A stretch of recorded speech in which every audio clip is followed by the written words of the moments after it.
Noong nakaraan, nang ang mundo ay nakakaranas ng mapayapang mga araw, biglang kinailangan nitong magtiis ng isang hindi maisip na sakuna. Ang kaganapang ito ay naganap nang ang isang tinatawag na bomba ng demokrasya ay ibinagsak mula sa itaas. Walang nakakaalam kung ito ay inilabas ng isang Amerikano, hilagang Korean, or ilang walang alam na Ruso. Ngunit ang kinahinatnan ay ang buong planeta ay natakpan ng isang nakakatakot na layer ng kalawang. Kahit saan, mula sa mga lungsod hanggang sa mga rural na lugar, ay kinakalawang. Lahat ng lupa, lawa, dagat, ilog, at maging ang mga gusali ay nawasak. Sa kalaunan, ang mundo ay nagbago sa isang tigang, malamig, tiwangwang na disyerto na nakakatakot. Sa nasirang tanawing ito, nagpakita ang isang misteryosong binata. Siya ay ganap na natatakpan mula ulo hanggang paa, mukhang walang pinagkaiba sa isang multo na umuusbong mula sa isang bangungot. At sa sandaling ito, natigil siya sa isang checkpoint. Habang naghihintay ay nabaling ang tingin ng binata sa isang wanted poster sa bulletin board. Agad namang nagsalita ang chubby na tagapamahala ng lugar at sinabing ang nasa papel ay isang delikadong kriminal na marubdob na tinutugis dahil pinaniniwala ang may kakayahan itong magtanim ng amag. Sa oras na iyon, ang fungi ay hindi na itinuturing na normal na pagkain, ngunit naging isang simbolo ng pagkalason. Sa lungsod, ang mga tao ay naninirahan, nakikipagkalakalan, at nagtatrabaho araw-araw. Ngunit ang kapaligiran ay palaging tensyonado dahil ang mga puwersang panseguridad ay nagpapakita sa lahat ng dako. Sinuri nila ang bawat eskinita, bawat stall. Ang sinumang nagpapakita ng mga palatandaan ng pangangalakal or pag-iimbak ng fungi ay agad na inaaresto. Sa mga gwardya, ang fungi ay itinuturing din na parang bawal na gamot. Sinumang sangkot ay tinatrato bilang isang kriminal. Sa isang bahay aliwan sa kalaliman ng lumang quarter, kung saan kumikislap ang mga pulang ilaw, nakaupo ang isang mayamang ginang na nakasandal sa kanyang upuan, patuloy na nagsasalita tungkol sa kanyang masakit at mapait na buhay. Ang mga babae na nakaupo sa paligid niya ay sinubukang magpanggap na nakikinig, tumatango paminsan-minsan, kung minsan ay sumisingit ng ilang mga salita upang ipakita ang empatiya, ngunit sa katotohanan, iniisip lamang nila ang mga walang silbing bagay, nagchichismisan tungkol sa iba't ibang flood control na proyekto. Sa parehong bahay, sa isang pribadong silid, isang magpartner ang gumagawa ng isang bagay na tila malilim. Sa isang sulyap, maaaring hindi maunawaan ng mga tao na sila ay nakikibahagi sa ilang madilim at hindi naaangkop na aktibidad. Biglang sumigaw sa takot ang dalaga sa loob, sinabing sobrang laki nito, habang marahang inaalo ng binata na effective ang pagiging malaki. Nakapagtataka, ikaw ang may madidilim na pag-iisip, dahil hindi sila nakikibahagi sa mga gawaing makalaman, ngunit nag-iiniksyon at nagbibigay ng gamot upang gamutin ang sakit. Ang pangalan ng binata ay Nico, isang masugid na binatang doktor na pinagkakatiwalaan ng mga tao. Sinisikap niyang tulungan ang mga taong naghihirap na pagalingin ang sakit na kalawang na unti-unting lumalamon sa kanilang katawan.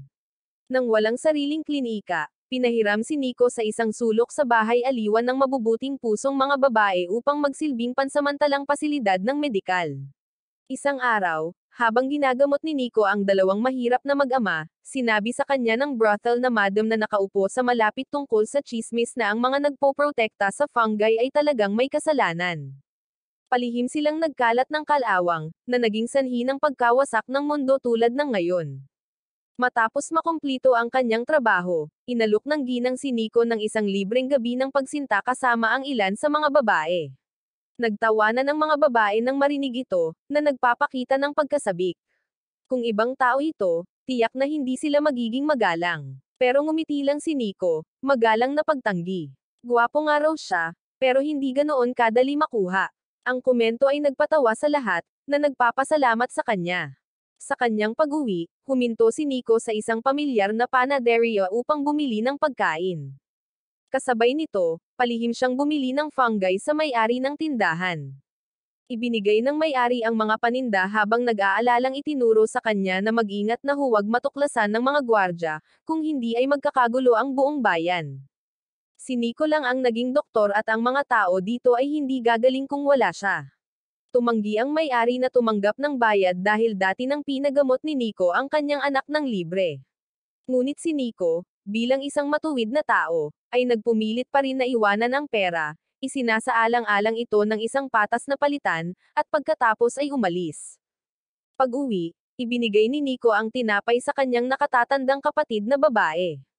Dati siyang gwardya ngunit ngayon ay nagkaroon ng sakit na kalawang, kaya napilitan siyang huminto sa kanyang trabaho.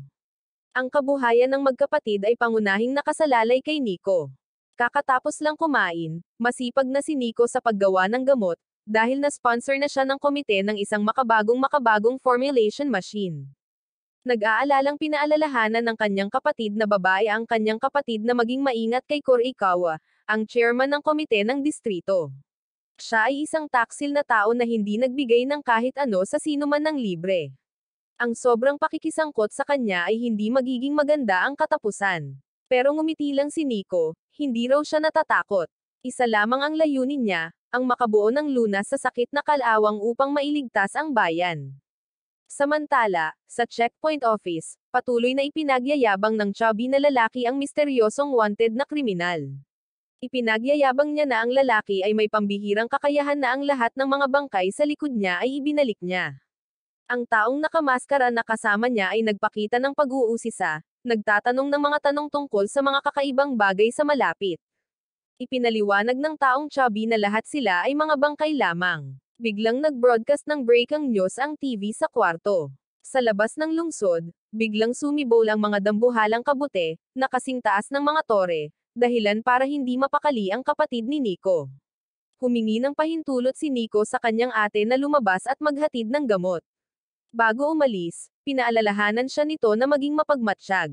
Nagpunta si Nico sa panaderia para kumuha ng mas madaming fungi gaya ng binalak, ngunit hindi inaasahang ninakawan siya ng isang bata na inakala na ito ay pagkain. Agad siyang humabol, sumugod sa isang maliit na eskinita. Laking gulat niya nang tinambangan siya ng bata. Nang makita ng batang lalaki ang maselang mukha ni Nico, naisip ng bata na siya ay babae at tumigil sa pag-atake. Ngunit ang nakapagtataka, ang angle ni Nico, iginiit na siya ay isang lalaki. Gayunpaman, hindi siya sinisisi ni Nico, sa halip ay ginamo ang sugat sa mata ng bata, pagkatapos ay nangakong ililibre siya ng masaganang pagkain sa susunod. Pagkaalis ng bata, biglang sumulpat si Kurikawa, ang district committee chairman.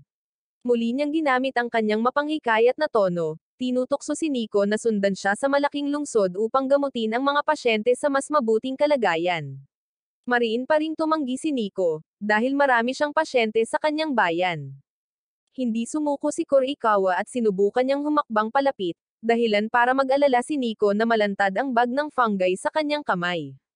Sa tensyon na sandali pa lang, biglang sumibol ang isang higanteng kabute sa gitna ng kalsada. Nag-ambala si Kurikawa at bumalik sa checkpoint. Sa checkpoint office, ang lalaking nakamaskara na kasama ng chubby na opisyal ay nagpahayag na ang mga bangkay na iyon ay mga monghe. Inako niya ang responsibilidad na ibalik sila sa kanilang mga pamilya.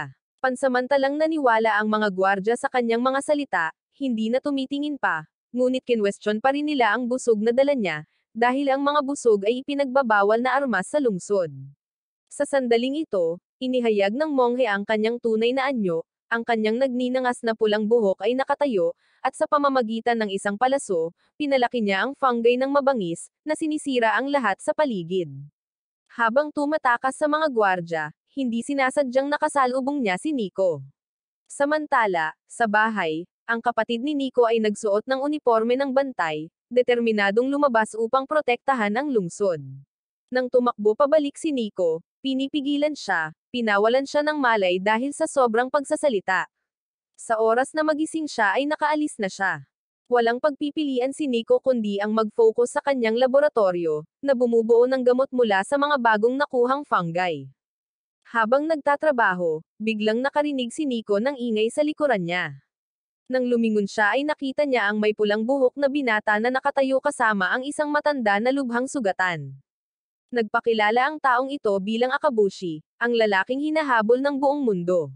Dahil sa hinala, tinanong ng gwardya ang taong nasa harap niya na patunayan na siya ay isang monghe sa pamamagitan ng pagbigkas ng isang sipi mula sa banal na kasulatan. Isang tila simpleng kahilingan, ngunit isa na talagang naglagay sa kanya sa isang mahirap na posisyon. Dahil sa sandaling iyon, wala siyang maisip na salita na isasagot. Ang katahimikan na bumalot sa kanila ay lalong nagpaigting sa sitwasyon. Alam niya na kung magsiwalat siya ng anumang kapintasan, wala nang babalikan. Sa isang iglap, pinili niyang kumilos. Nagpaputok siya ng isang malakas na palaso na sumisira sa pintuan, sumasabog ang mga pira-pirasong kahoy, nabuo ang alikabok, at kaagad pagkatapos noon, ang malaking tela na nagtatago ng sikreto ay hinayla pababa, na nabunyag ang lolo ni Akabushi kasama ang isang higanteng alimango. Lahat ng nakasaksi nito ay namangha. Walang magawa ang dalawa kundi ang agad na tumakbo palayo nang umalangaw mula sa malayo ang tunog ng mga yabag at putok ng baril. Ang pangkat ng gwardya ng hippopotamus na may dalang malalaking machine gun ay humahabol. Ang mga bala ng bala ay nakaimbed sa lupa, na lumilikha ng malalalim na butas, usok, at alikabok na ganap na tumatakip sa daanan. Mabilis na tumalon si Akabushi sa likod ng alimango, mahigpit na nakahawak ang kanyang mga kamay sa busog, patuloy na nagpapaputok ng matatalas na palaso upang harapin ang bawat papalapit na hippopotamus. Ang kanyang katumpakan at bilis ay pumihil sa mga gwardya na makalapit. Kasabay nito, ang kanyang lolo ay hindi nagpalamang, at gumamit ng mga espesyal na fungi na may mga kakayahan sa paglukso upang itulak silang dalawa ng diretso pataas at sa ibabaw ng pader ng lungsod. Ang hindi inaasahang pagtalon ay lumikha ng kaguluhan sa buong bayan, na iniwan ang mga gwardya na hindi makapag-react sa oras. Pagkalapag sa loob, ibinigay ni Akabushi kay Nico ang eksaktong uri ng fungi na kailangan niya para makapaghanda siya ng gamot para gamutin ang mga sugat ng kanyang lolo.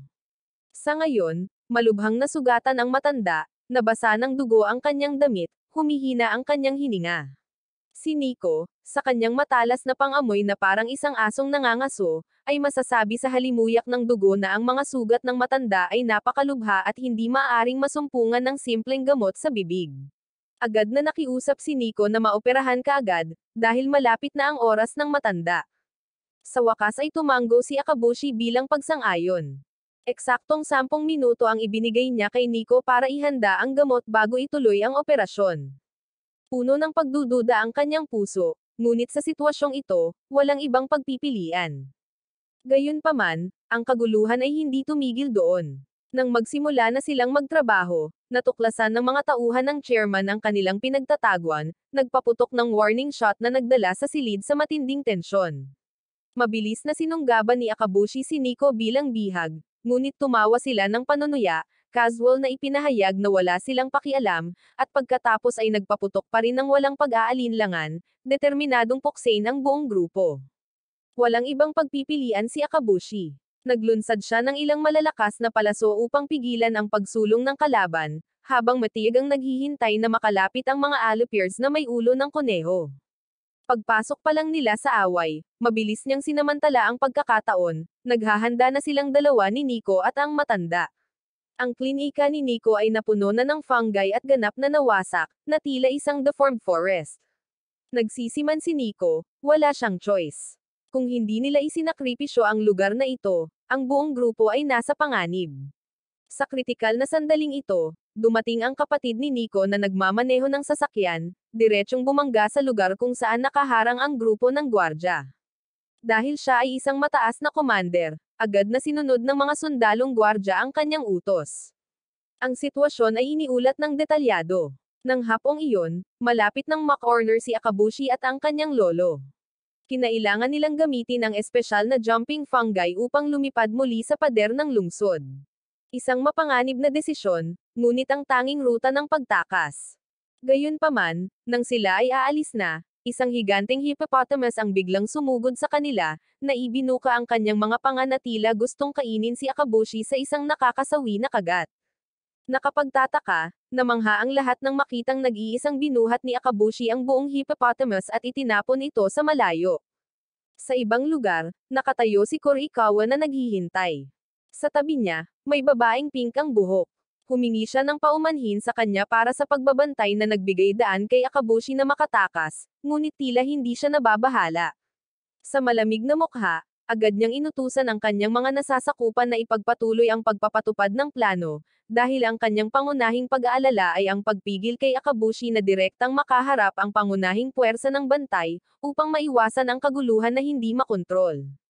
Ilang oras ang nakalipas, si Akabushi at ang kanyang lolo ay nakatawid sa pader ng lungsod, at nakahanap ng isang sulok upang makapagpahinga. Ang lolo ni Akabushi ay dumaranas na ngayon ng malalang sakit na kalawang at alam na alam niyang wala na siyang gaanong oras. Sinubukan niyang turuan si Akabushi na ipagpatuloy ang pagsisikap kahit wala na siya sa tabi niya sa hinaharap. Sa kanyang mga mata, si Akabushi ang pinakamalusog na tao, ang tanging pag-asa. Kabisado niya ang lahat ng mga kasanayang itinuro sa kanya ng kanyang lolo, maliban sa kakayahang maghanda ng gamot.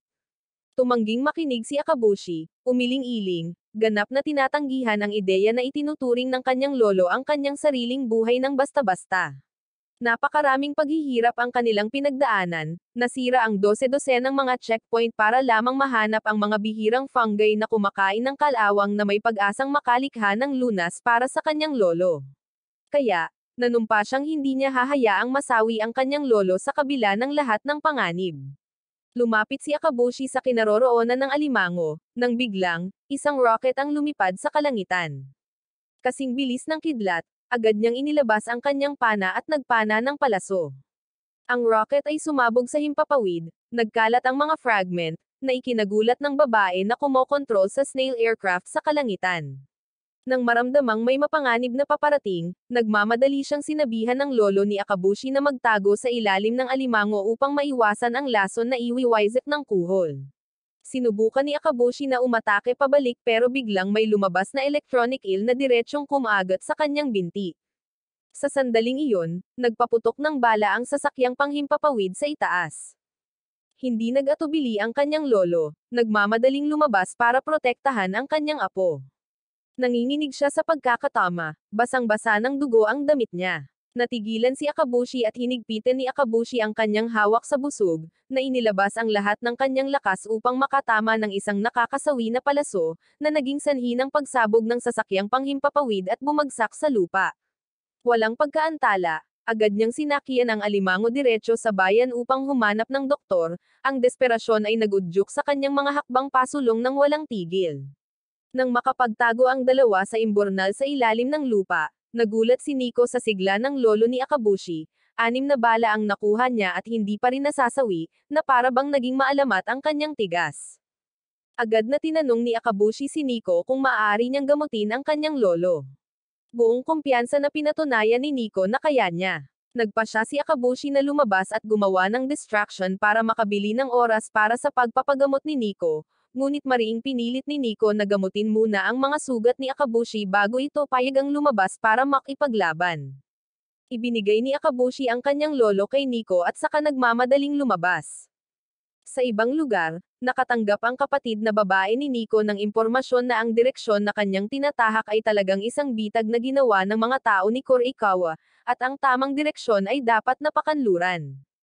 Pinayuhan siya ng isang gwardya na manatiling kalmado bago marinig ang higit pa, dahil natuklasan nila ang isang higanteng kabute na tumutubo mismo sa klinika ni Nico, na ganap na sumisira sa lugar. Galit na galit ang kapatid ni Nico, ngunit kailangan pa ring magbigay ng mga direktiba sa kanyang mga nasasakupan, pagkatapos ay nagpa siya na mag-isa na tumungo sa kanluran. Para kay Akabushi, pinabagsak niya ang lahat ng mga sundalo ni Korikawa, pinananatili lamang ang may pink na buhok na babae dahil medyo maganda ang hitsura nito at sinimulang tanungin siya ni Akabushi. Maya-maya lang ay dumating ang kapatid ni Nico na mabilis na nakascooter. Mabilis na gumamit ng fungi si Akabushi para i-flip ang sasakyan, ngunit hindi kumibo ang kapatid na babae ni Nico, dumiretso siya sa pag-atake. Mula sa likod ng usok, inilabas ni Akabushi ang kanyang busog at nagpaputok ng palaso na tumagos sa sandata sa kanyang kamay. Ang tunog ng pagkabasag ng metal ay umalangaw sa buong kalawakan, hudyat na magsisimula na ang isang bagong paghaharap. Ang mga speaker ng bayan ay nagsasahimpapawid ng mga babala tungkol sa amag. Pinayuhan ng mga tao na gumawa ng mga proteksyon na hakbang upang maiwasan ang paglanghap ng fungal spores. Ang mga babae sa bahay aliwan ay nagbubulungan sa talakayan tungkol sa napakalaking higanteng mga kabute na kamakailan lamang ay umusbong. Dahil nabuhay sila ng 2 or 3 dekada, ito ang unang pagkakataon na nakakita sila ng ganito. Nagmamadaling hinimok ng ginang ang mga babae na pumasok sa loob upang maiwasang malanghap ang mga spores. Biglang may nagulat mula sa ibaba ng kakilakilabot na balita na ang klinika ng panda ay nawasak. Ang balitang ito ay labis na nag-alala sa ginang, dahil sa klinika na iyon ay ang binatang si Nico, isang taong lagi niyang pinapahalagahan. Samantala, sa panig naman ni Nico, nagpapasalin siya ng dugo sa lolo ni Akabushi. Malapit nang mag-collapse ang matanda dahil sa kinakaing sakit na kalawang. Dahil sa nozzle na dugo, unti-unting namulat ang matanda. Gayunpaman, naroon pa rin ang malupit na katotohanan na ang kanyang katawan ay labis na kinaagnasan ng kalawang. Mabubuhay lamang siya ng 1 buwan bago tuluyang mabasak ang mga mahahalagang organo. Gayunpaman, pinanatili niya ang kanyang kalmadong sarili. Pinuri niya ang husay ni Nico, sa pagsasabing, ang binatang ito ay may magagaling na mga kamay, parehong maeslan at matyaga. Pagkatapos ay nagpakilala siya bilang si Jinbo, ang master ni Akabushi. Sa labas, matindi ang labanan sa pagitan ni Akabushi at ng kapatid ni Nico. Sumugod sila sa isa't isa, naglulunsad ng mabangis na pag-atake, ang tunog ng nagsasalpukan na metal at mga anggol na nagpapabigat sa kapaligiran. Bagamat umaatake si Akabushi, patuloy niyang pinayuhan ang kapatid ni Nico na huminto, dahil sa bawat hampas nito ay mas lumalawak ang kalawang sa kanyang katawan, ibig sabihin ay papalapit na ang kasawian. Pero walang pakialam ang kapatid ni Nico at sa mga mata niya, puro poot ang makikita. Matibay ang kanyang paniniwala na si Akabushi ang dahilan ng pagpapakita at pagkalat ng kalawang, kaya hindi niya napigilan. Paliwanag ni Akabushi na pilit siyang kinukumbinsi, ngunit sobra ang galit sa puso ng kapatid ni Nico, na pinipigilan ang mga salitang iyon na makarating sa kanyang tenga. Habang ang dalawa ay abala sa pakikipag-away, sa ibang lugar, si Jinbo ay nagsasabi kay Nico ng katotohanan na kakaunti lamang ang nakakaalam, ang fungi ay hindi nagkakalat ng kalawang gaya ng iniisip ng mga tao.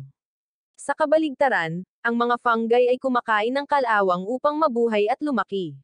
Ipinaliwanag pa niya na ang mundong ito ay likas na malupit, kung kaya't ang mga organismo ay kailangang mag-evolve upang umangkop, at ang mga fungi ang unang mga species na nag-evolve ng espesyal na kakayahan na ito.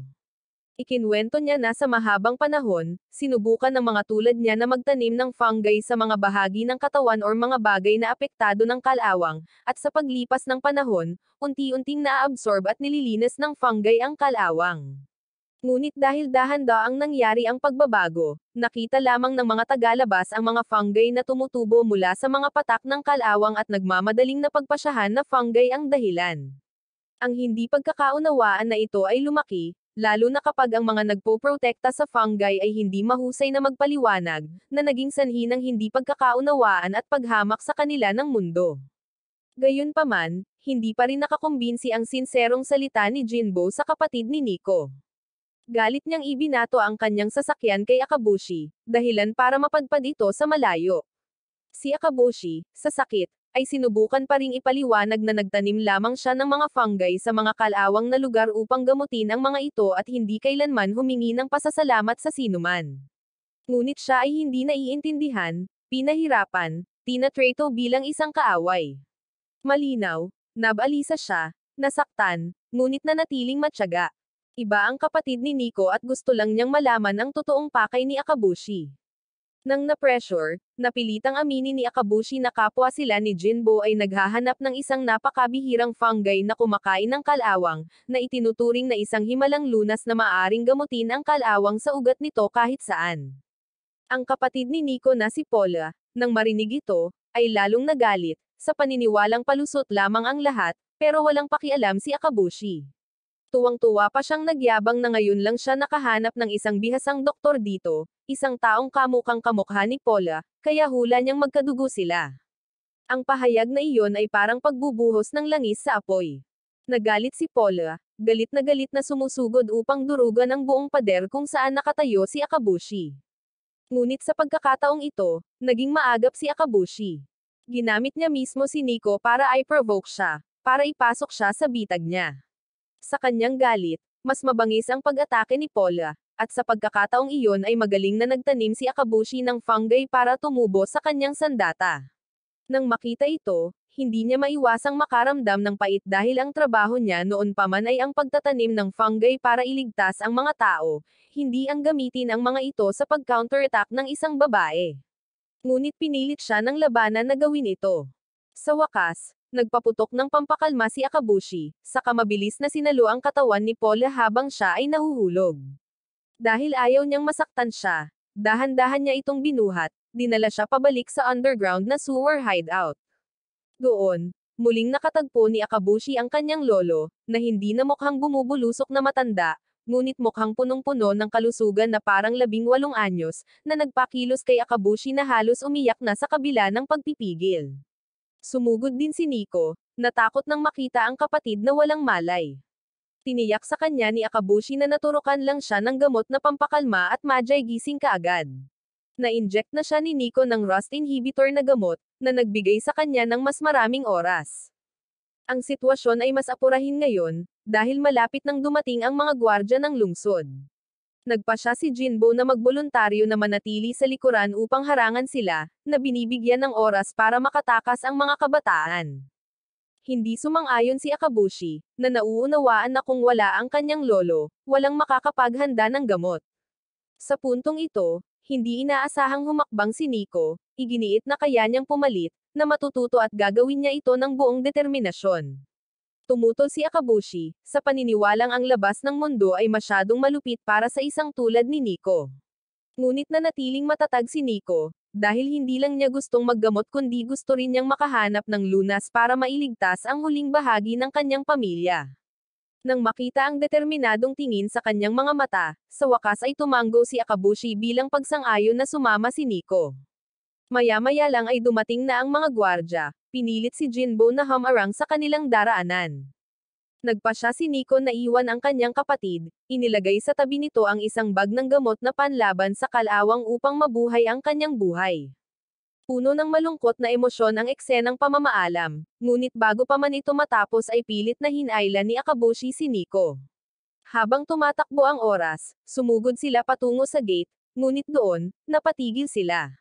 Lumapit ang isa pang grupo ng mga gwardya mula sa likuran, na nahuli silang dalawa. Mabilis na inilunsad ni Akabushi ang kanyang pana at umatake ng isang espesyal na palaso. Ang tulay sa harap ay gumuho, na nagdala sa kanilang dalawa na nahulog mula sa gate ng lungsod. Sa sandaling iyon, sa gitna ng lahat ng panganib, nananatili lamang ang isang marupok na pag-asa na patuloy silang mabubuhay at lalakad sa matinik na landas sa hinaharap. Sa unang araw sa labas, tuloy-tuloy ang usapan ni Nico, walang tigil ang daldal ng kung ano-anong bagay, nakakairita kay Akabushi, na laging nakasimangot ang mukha. Walang ingat na inisip ni Nico na marahil ay naligaw sila ng landas, ngunit mariing tumanggi si Akabushi na aminin ito. Ang pagmamalaki ng isang taong isinilang na sanay sa paggala, na namuhay sa pamamagitan ng malayang likas na ugali, ay hindi nagpapahintulot sa kanya na kilalanin na siya ay napunta sa maling direksyon. Nagpatuloy ang dalawa sa paglalakad hanggang sa makarating sila sa isang lugar na may lumulutang na algae sa ibabaw ng tubig. Agad namang nabighani si Nico, kumikinang ang mga mata. Huminto siya para tumingin, nakikiusyoso, na para bang may natutuklasang mahiwagang bagay, ngunit iba si Akabushi. Naiinis at naiinip siya, casual na may ibinato sa mukha ni Nico na ikinagulat niya. Pinaalalahanan siya ni Akabushi na hindi sila lumabas para magsaya, na ang lugar na ito na may algae ay umaakit ng mga mababanggas na hayop sa gabi, at kung magtatagal sila, anumang oras ay maaaring magkaroon ng panganib. Umalis ang dalawa sa lugar at nagpatuloy. Ngunit hindi nagtagal, nahimatay si Nico sa kalsada.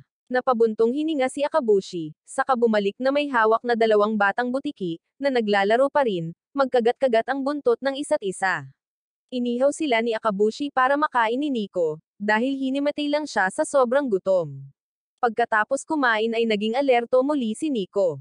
Parehong naunawaan na ang oras ay tumatakbo, dahil si Jinbo ay mabubuhay lamang ng 1 buwan.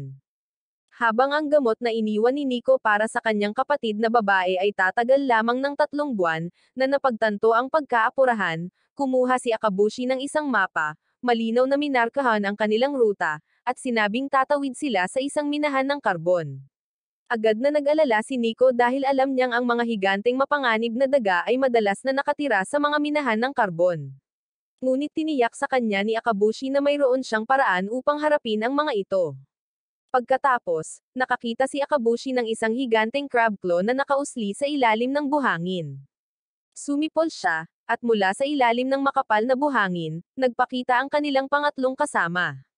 Alimango iyon ni Akabushi at biglang naunawaan ni Nico na ang dahilan ng una nilang paglihis ay dahil hinahanap ni Akabushi ang alimango na ito, dahil madalas itong ibinaon ang sarili sa buhangin para matulog. Ayon sa mga pagtatantya, kung sasakay sila sa alimango, aabutin lamang ng 2 araw bago makarating sa minahan, at ang mga daga sa minahan ay hindi sapat na walang isip upang salakayin ang gayong kalaking nilalang.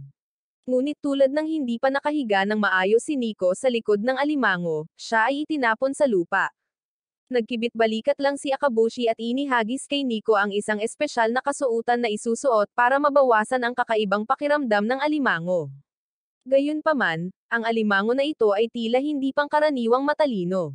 Bagamat naisuot na ni Nico ang mga damit, casual pa rin itong itinapon sa lupa. Kailangang maglakad si Nico, na nakasunod sa likod ni Akabushi at ng alimango. Pagsapit ng hapon, sinubukan niyang umakyat muli sa likod nito. Ang pangalawang pagtatangka ay tila mas maayos, ngunit siya ay itinapon pa rin. Nagpatuloy ito ng paulit-ulit na sinubukan ni Nico, hanggang sa umikot ang alimango, pinahilo siya, nakitang nagdilim ang lahat at muling lumiwanag.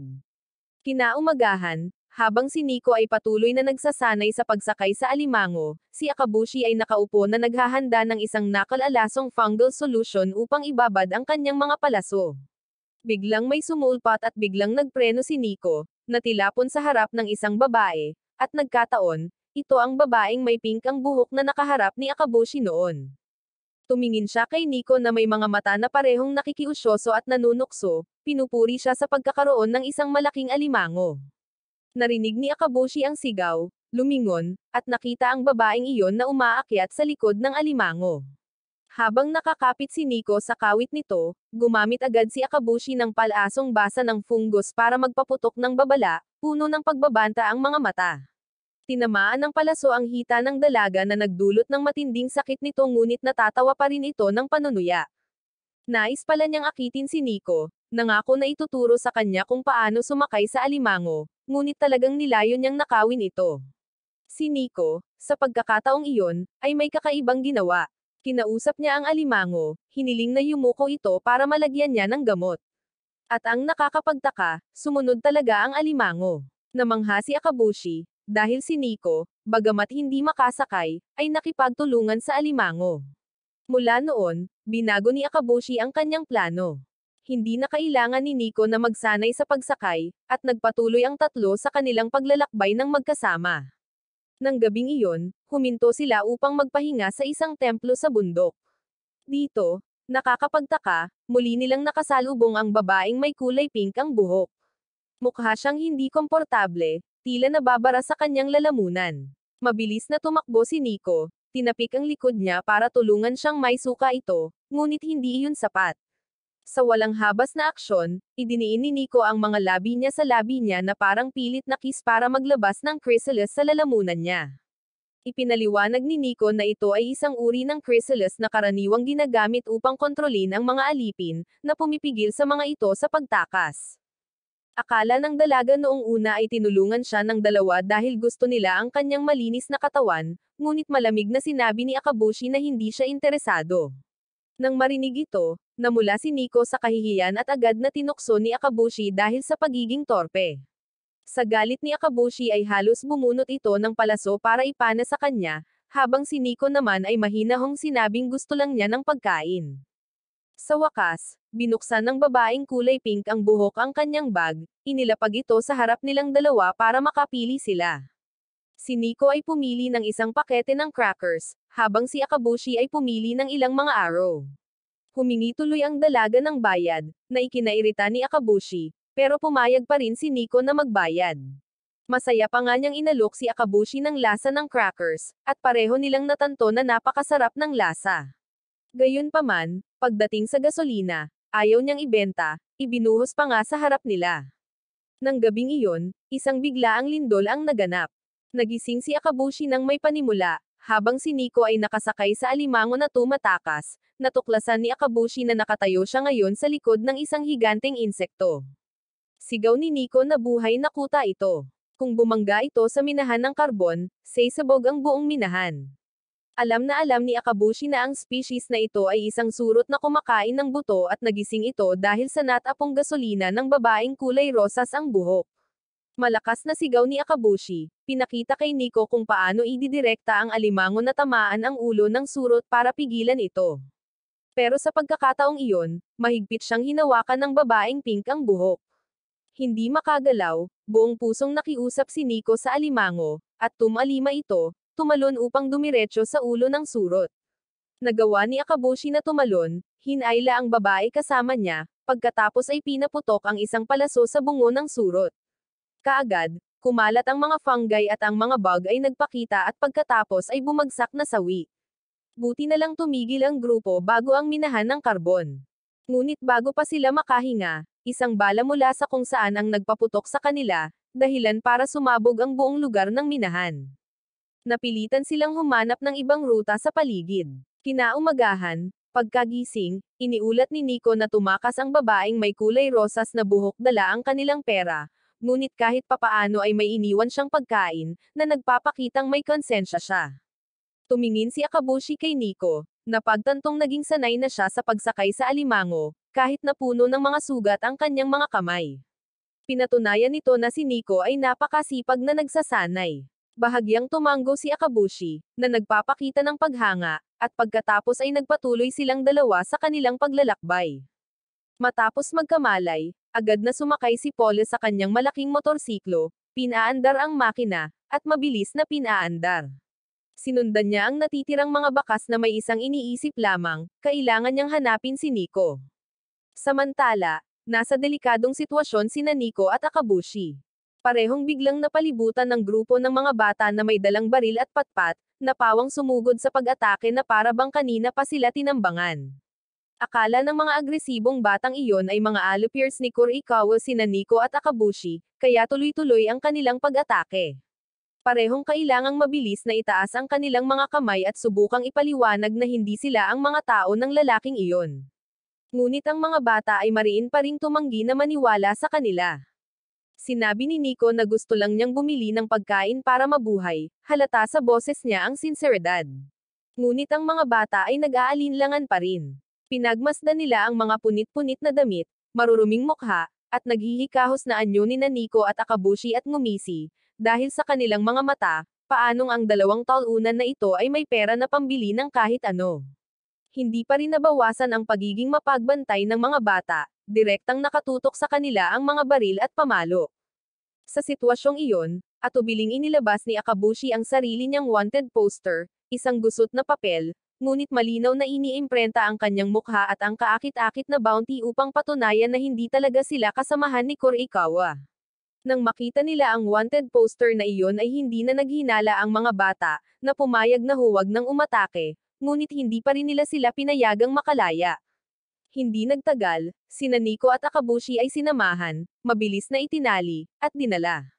Tila medyo kalmado si Akabushi, kahit malamig ang ngiti at nangakong hahayaan niyang ibigay siya sa kanila para sa gantimpala kung gusto nila, dahil wala nang mawawala sa kanya. Parehong dinala ang dalawa sa silungan ng mga bata, isang wasak na lugar na marahas na natatakpan ng kahoy at scrap metal, pagkatapos ay ikinulong sa isang basang silid.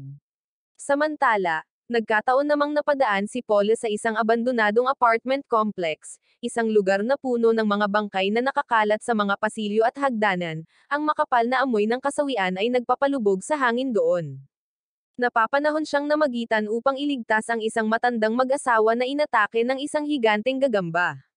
Matapos mailigtas, hinihingal na ikinwento ng matatandang mag-asawa na ang mga bangkay na nagkalat sa paligid ay pawang biktima ng mga bandido, mga taong regular na humaharang at nagnanakaw ng mga kalakal at mahahalagang bagay sa mga mangangalakal na dumadaan.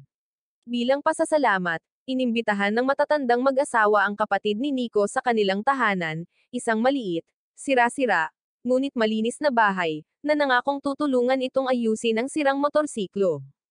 Sa panahong ito, nakakulong si Nico kasama ang isang batang babae na tila mas maunawain kaysa sa ibang mga bata. Nagpakitang malumanay ang babae, dinala ang pagkain kay Nico at pinayuhan itong kumain para muling lumakas. Dahil sa maamong ugali na ito, naramdaman ni Nico na hindi masamang tao ang tingin sa kanya ng babae. Habang nag-uusap, Ikinwento ng babae kay Nico ang buhay ng mga bata doon.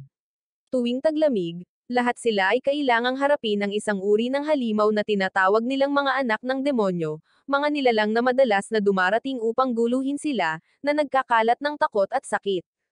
Sa pagmamasid ng mabuti, napansin ni Nico ang mga tagpi ng puting kaliskis sa braso ng dalaga. Nang tanungin niya ito, sinabi sa kanya ng batang babae na isang araw ay nagpakita si Kurikawa sa lugar na ito, na nagpahayag na ang mga bata ay nahawaan ng sakit na kalawang. Kaya, kinailangan siyang magtrabaho ng mga matatanda para kumita ng pera pambili ng gamot para sa pagpapagamot. Matapos marinig ito, agad na napagtanto ni Nico na ito ay isang kasinungalingan, dahil ang mga marka sa braso ng dalaga ay hindi ang sakit na kalawang tulad ng kanyang iginiit. Samantala, pagkarating ni Paula sa bahay ng matandang mag-asawa, ikinuwento nila sa kanya ang isang lumang kwento tungkol sa kung paano sila nakatira noon sa isang masikip na bayan kung saan ang mga tao ay unti-unting dumaranas ng matinding sakit na kalawang. Isang araw, may isang tumatawag sa kanyang sarili na isang fungi protector, na nagyayabang na kaya niyang gamutin ang sakit. Sa una, ang sakit ay nagpakita ng mga palatandaan ng pagpapabuti, na pinaniniwalaan at nagpapasalamat sa kanya. Gayunpaman, nang maglaon, isa-isang nasawi ang mga tao, naaagnas ang kanilang mga katawan dahil ang kalawang ay kumalat sa kanilang mga katawan. Bago umalis, malamig na sinabi ng self-proclaimed protector na eksperimento lang ang lahat. Nang marinig ito, namuo ang puot sa puso ni Paula, lalong lumakas ang pagkamuhi niya sa tinatawag na fungi protector. Nanghiram siya ng mga gamit sa mag-asawang matatanda at siya na mismo ang nag-ayos ng kanyang motorsiklo. Gayunpaman, habang nagtatrabaho, nakarinig siya ng kakaibang tunog na nagmumula sa isang kalapit na kuweba. Sa masamang pakiramdam, pumasok siya upang suriin at laking gulat niya nang matuklasan na ang kuweba ay puno ng mga tuyong buto at bangkay. Ang katotohanan ay ang matandang mag-asawa ay talagang mga asasin, pumapaslang ng mga tao upang masiyahan ang kanilang malupit na kasiyahan. Sinadya pa nilang gawin siyang manakan. Nang matuklasan niya ang mga ito, tila sobrang kumpiyansa ang mga ito, sa paniniwalang nainom niya ang lason na inilagay nila sa kanyang pagkain kanina. Ngunit ang nakakagulat, naramdaman na niya ang kanilang balak at hindi pa ito nainom. Nang malapit na siyang mag-counterattack, isang bangkay ang biglang sumulpat mula sa kadiliman, ang bibig nito ay bumubuga ng nakakalason na usok na ginawang umaambon ang kalawakan. Mabilis siyang nakatakas habang ang matandang mag-asawa, na alam nilang hindi sila mananalo, ay nagpa siya na isagawa ang kanilang huling plano. Sinunog nila ang buong kuweba, piniling masawi ng magkasama, dinala ang lahat sa dagat ng apoy. Samantala, nakakulong si Akabushi sa kabilang sulok. Napansin niya ang ilang mga sibat na nakasandal sa sulok ng dingding na mukhang maganda at hiniling ito. Dahil dito, sinabi sa kanya ng dalawang batang nagbabantay sa kanya tungkol sa kanilang mga magulang na dating magiliw na mangingisda, ngunit lahat ay pinaslang dahil sa pagsalungat kay Kurikawa. Nang ipahayag ni Akabushi ang kanyang pagnanais na magkaroon ng sibat na iyon, ang batang may hawak ng baril ay nagalit, na nagbabalak na hilahin ang gatilyo at magpaputok, ngunit sa wakas ay tumigil dahil sa takot na mawalan ng pabuya kung hindi nila sinasadyang mapaslang si Akabushi. Hindi nagtagal, sumugod ang grupo ng mga bata, ipinagyayabang na napagaling na ni Nico ang kanilang sakit, na medyo nagpaga ng tensyon sa kapaligiran. Mula sa unang dalawang gwardya, ngayon ay isa na lamang ang natitira, matamang nakatingin sa isang luma at gutay-gutay na mapa. Kaagad na sinabi ni Akabushi na kilala niya ng husto ang lugar na iyon, pagkatapos ay masigasig na ikinwento kung paano siya minsang naligtas ng isang fungi protector at sa makatuwid ay gusto niyang bayaran ang pabor. Pagkatapos ay ibinigay ng bata ang mapa kay Akabushi, pagkatapos ay tumakbo upang pakalmeyan ang sarili, naiwan si Akabushi na mag-isa sa selda. Sinamantala ang pagkakataon, mabilis na tinanggal ni Akabushi ang kanyang mga posas at tanikala. Kasabay nito, hindi lamang ginamo ni Nico ang sakit, kundi maingat ding inireseta ang gamot, tinuruan kung paano ito ihanda, at nagbigay ng tiyak na patnubay sa mga bata.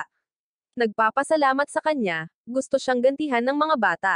Ngunit nang hilingin sa kanila ni Nico na palayain si Akabushi, mahigpit na tumanggi ang pinuno ng grupo, dahil naniniwala siyang kailangan nila ng pera upang makabili ng mga armas upang labanan ang grupo ng pufferfish bago dumating ang taglamig.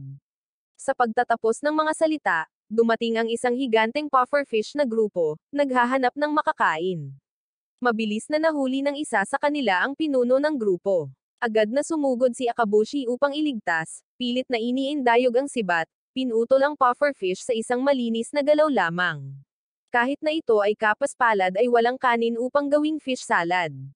Nangako si Akabushi na tutulungan ang mga bata na malampasan ang panganib, ngunit inamin na hindi siya marunong magbasa. Kaya naman, sa tuwing magpapaputok siya ng palaso sa mapa, kailangang basahin ng guard boy ang pangalan ng lugar kay Akabushi. Sa oras na ang mapa ay ganap na nabasa, ang pufferfish group ay umatras. Tinawag ni Akabushi ang kanyang higanteng alimango na sumakay dito para kunin si Nico. Habang naghahanda si Nico na umalis, pinigilan siya ng maunawang batang babae, na nagsusumamo na kailangan ng bayan ang isang tulad niya. Ngunit ngumiti lang si Nico, sinabing sapat na ang kanyang kaalamang medikal na itinuro sa babae at naniniwalang ito ang magiging kapalit nito upang magpagaling at magligtas ng mga tao. Bago maghiwalay, ibinato ng lider ng grupo na bata kay Akabushi ang sibat na iniwan ng kanyang ama, bagaman nananatili pa rin ang malamig na kilos at sinabing gusto niyang subukan kung may kakayahan si Akabushi na tapusin ang kanyang buhay. Ang pagkilos na ito ay talagang isang implicit na pagtitiwala. Samantala, si Kurikawa ay galit na galit pa rin sa Pangangaso, gamit ang lahat ng kanyang puwersa para hanapin si Jinbo, ngunit hindi pa rin siya nahuli. Bigla niyang sinenyasan ang kanyang mga nasasakupan na huminto. Nakayuko, nilapitan niya ang taong nakatayo sa dulo ng linya, halata sa mukha niya ang pagdududa. Pilit niyang inalis ang sombrerong nakatakip sa ulo ng tao at agad na inilantad ang totoong mukha, ito ay si Jinbo na nakabalat kayo. Sina Akabushi at Nico ay dumaraan na ngayon sa isang malawak na rehiyon ng nyebe, ang malamig na hangin ay napakalakas na ang bawat hakbang ay naramdaman ng dobleng bigat. Nanginginig si Nico mula ulo hanggang paa, ang kanyang hininga ay nagiging puting hamog, halos hindi makagalaw ng maayos dahil ang lamig ay tila tumatagos sa kanyang mga buto. Tila walang pakialam si Akabushi, sa halip ay tumawa ng mapanukso, kumikinang ang kanyang mga mata sa pagkadismaya nang makita si Nico na nahihirapan. Ang kanyang tawa, na umaalingaw sa tahimik na espasyo, ay nagpamula kay Nico sa kahihiyan.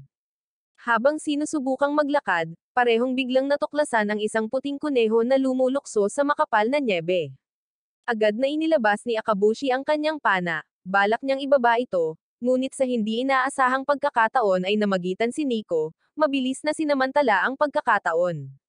Hinailan niya ng mahigpit ang bowstring, nagpakawalan ng palaso, ngunit dahil sa nanginginig niyang mga kamay, lumihis ang arrow, hindi nataman ang kuneho. Gayunpaman, sa halip na maging walang silbi, ang mga palaso ay kumalat sa isang lambat, na naging dahilan upang matrap ang kuneho. Saglit na nagulat si Akabushi habang nakangiti si Nico at ipinaliwanag na nakagawa siya ng mga espesyal na arrow sa pamamagitan ng paggamit ng spider silk, parehong malikhain at kapaki-pakinabang. Malamig na bamantong hininga si Akabushi, na nagsasabing isa lamang itong paraan ng pagdaraya. Pero kitang-kita sa kanyang mga mata, may isang tingin na kinikilala ang katalinuhan ni Nico. Hindi pa sila nakakalayo nang makasalubong nila ang babaeng kulay pink ang buhok kanina, na-freeze sa makapal na layer ng yelo, halos hindi makagalaw ang katawan. Mabilis siyang dinala ng dalawa sa isang maliit na kalapit na kuweba para magpainit. Nagtaka si Nico kung paano niya narating ang lugar na ito sa harap nila, at siya ay bamantong hininga, ipinaliwanag na siya ay nag-ayos ng isang lumang helicopter sa templo, na lumipad dito, ngunit sa kasamaang palad ay napabagsak ng mga anti-aircraft na baril ng hukbo. Nang marinig ito ni Akabushi, agad na nagbigay ng isang mapait na pahayag na karma na ang mga gumagawa ng mabuti ay nakakatagpo ng mabuti, habang ang mga gumagawa ng masama ay naghihintay lamang ng kabayaran. Galit na tumutol ang dalaga, na sinasabing hindi niya sinasadyang lumikha ng masamang karma, na ang lahat ay dahil sa pagpilit sa kanya ng tadhana, ang agos ng buhay na nagtutulak sa kanya mula sa isang kalamidad patungo sa isa pa. Ang kanyang mga salita ay may bahid ng kawalan ng pag-asa. Bulong pa niya na baka dapat na lang siyang masawi at matapos na. Iniangat ni Akabushi ang isang mainit na piraso ng metal at idiniin ito sa kanyang noo na para bang sinusubok ang kanyang determinasyon, dahilan para agad siyang mapasigaw at magsalita ng masama, nanginginig sa galit. Ngunit ang mismong reaksyong ito ay nagpatunay na hindi niya talaga gustong masawi. Nang medyo gumaling ay nagpatuloy ang tatlo sa kanilang paglalakbay, ngunit hindi nagustuhan ni Akabushi ang pagkakaroon ng karagdagang kasama.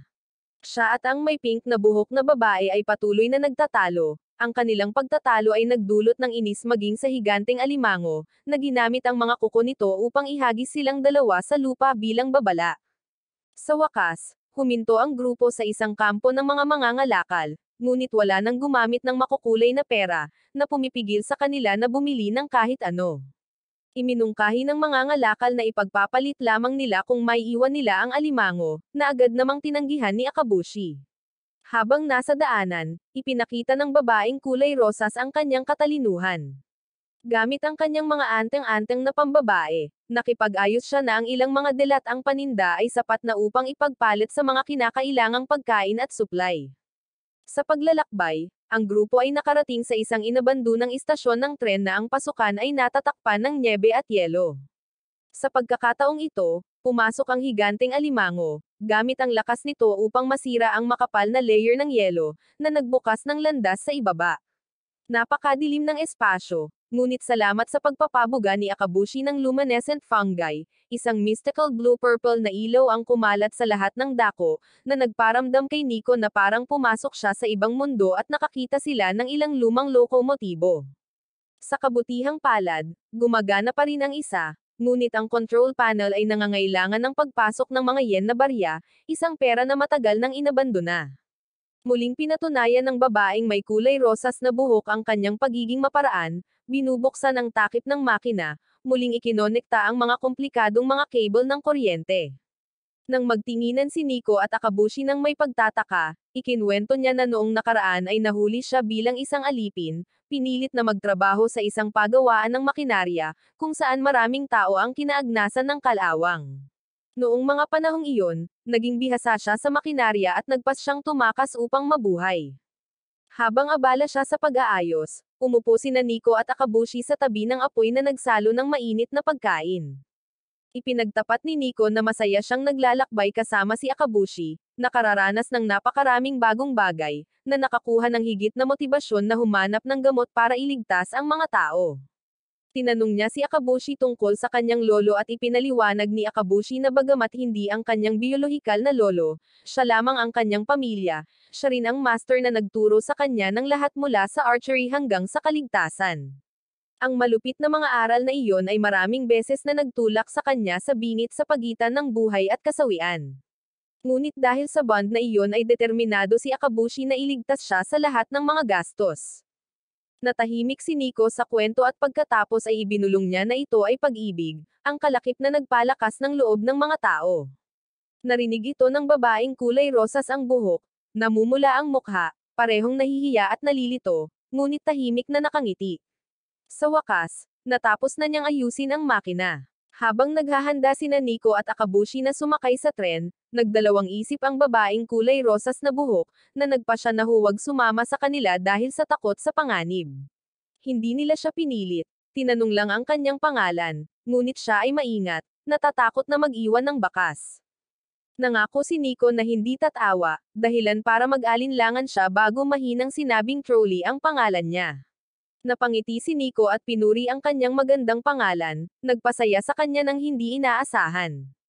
Habang umaandar ang tren, nangako si Nico na magkikita silang muli at sasabihin sa kanya ang tungkol sa kanilang paglalakbay. Gustong pasalamatan siya ni Trolley sa pagtrato sa kanya bilang isang kaibigan, ngunit nahihiya siya at itinago ito sa kanyang sarili. Gayunpaman, ang kapayapaan ay hindi nagtagal. Isang grupo ng mga higanteng octopus ang biglang nagpakita, na mabangis na umatake sa tren. Agad na sumabak sa labanan si Akabushi, nagtiwala kay Nico na magbibigay ng suporta. Sa una, si Nico ay malamaya, ngunit magkasama nilang tinalo ang mga mas maliliit hanggang sa magpakita ang higanteng octopus, pinahaba ang mga galami nito upang mahigpit na bomb alot kay Akabushi. Inutusan ni Nico ang alimango na itapon ang makina sa bibig nito, ngunit nanginginig pa rin ang kanyang mga kamay sa pagpuntirya. Pagkatapos ay tumayo si Akabushi sa tabi kasama niya, inayos ang kanyang layunin, na parehong hinayla ang busog. Lumipad ang arrow, tumama sa makina, na nagdulot ng isang marahas na pagsabog, na sinisira ang halimaw. Nang makatakas sa panganib, Ang tren ay sumulong sa target na lambak. Ito ang lugar kung saan nakatapak ang mga fungi protectors. Gayun din, kung saan matatagpuan ang uri ng fungi na kailangan nilang hanapin at napakaganda ng tanawin sa ibaba. Bigla silang nakakita ng isang higanteng ibon na may dalang octopus na lumilipad sa kalangitan. Ngunit pagkatapos noon, nagpakita ang isang higanteng ahas, na nilamon ng buo ang dalawang hayop. Kinikilala ito bilang ang uri ng ahas na nagdadala ng kalawang na kumakain ng fungi, agad na umindayog si Akabushi sa isang lubad para umatake. Ngunit lahat ng kanyang mga welga ay hindi epektibo. Sa gitna ng maigting na sitwasyon, hindi inaasahang sumulpat ang kapatid ni Nico na si Paula, na mukhang puno ng pagpaslang. Biglang sumulpat si Paula mula saan, mukhang tense. Hiniling niya na ibalik ni Akabushi sa kanya ang kanyang kapatid, ngunit mahinahong sumagot si Akabushi na kusang sumunod sa kanya si Nico, na gusto nitong iligtas ang kanyang kapatid gamit ang sariling lakas at hindi napipilitin. Tumanggo si Nico bilang pagsang-ayon, ngunit puno pa rin ng galit ang kanyang ate, ayaw makinig. Si Akabushi, sa kanyang pagiging mainitan ang ulo, ay sadyang nagalit kay Paula, na lalong nagpawala sa kanyang katinoan. Ang pagpapalitan ng mga salita ay naglagay sa tatlo sa isang hindi komportable na tensyon na kapaligiran. Sa sandaling iyon, biglang sumulpat ang higanteng ahas. Ang target nito sa pagkakataong ito ay sila. Mabilis na pina-atras ni Paula ang kanyang sasakyan upang maiwasan ito, ngunit napakalakas ng hindi inaasahang pag-atake kaya't nakabalot pa rin siya ng mahigpit at kinaladkad palayo. Natarante si Nico, nagmamadaling sumakay sa alimango pasulong, sumigaw ng malakas para sa kapatid. Sa isang mapanganib na pakikipagtulungan, pinaandar ni Nico ang sasakyan na dumiretso sa ahas, na pinilit nitong kumalas sa pagkakahawak at bitawan si Paula. Mabilis siyang nasalo ni Akabushi, tinulungan siyang makatakas sa panganib. Ngunit sa paglundag pa lang ng dalawa sa lupa, hindi inaasahang nakapulupot ang ahas sa kuko ng alimango, mahigpit itong hinawakan at hindi binibitawan. Natense si Akabushi, patuloy na naglulunsad ng kanyang busog at mga palaso, ngunit ang ahas ay tila hindi nasaktan. Sumigaw tuloy si Nico na nagmamakaawa kay Akabushi na pagkatiwalaan siya. Hinayla niya ng mahigpit ang bow, maingat na itinutok, at diretsyong ipinutok.